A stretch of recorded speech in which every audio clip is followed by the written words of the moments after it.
Вториот пристап за регулација на физиолошкиве промени што настануваат како дел од анксиозноста е контрола на внесување на кислород во нашиот организам.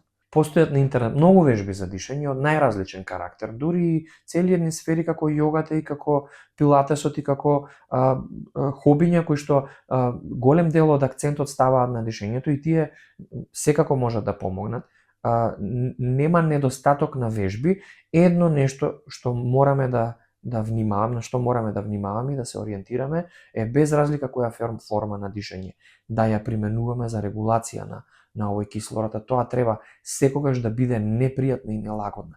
Тоа значи дека ние треба да се влечкаме зад нашиот организам. Ако нашиот организам ни вика вдиши побрзо, значи барем пола секунда здиво да го направиме покасно. Ако ни рече вдиши подлабоко, дишете, ама не, ви треба уште малку да подишете, уште малку да внесете кислород, ќе се пресечете и ќе се прекратите. И сето тоа треба да го храни тој момент дека вие немате доволно кислород и што е можно повеќе да се фокусираме на тоа дека оксидација на крв имаме како за тројца.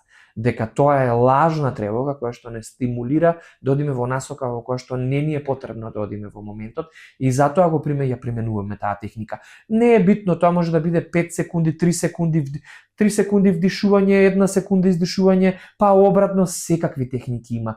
Она што е најбитно за вас, затоа што секој ја доживува анксиозноста и паничните напади во различен интензитет. И не само секој, истата особа, секој пат кога ќе биде изложена, кога ќе биде испровоцирана таа анксиозна состојба, таа не стои во место, таа варира. Незиниот интензитет дури кај индивидуи во текот на денот знае да варира и кога е поинтензивна, таа знае поголем димен, поголемо барање за кислород да предизвика. Тоа значи дека таа вежба што била 5 секунди вдишувате, односно 3 секунди вдишувате, 5 секунди издишувате, не е точна во тој момент. Се што можеме да направиме за да адаптираме дишење кое што ќе биде бенефицијално во тој карактер е да не применуваме некоја техника затоа што во текот на паничен напад вие не можете да вдишувате 5 секунди. Тоа е невозможно.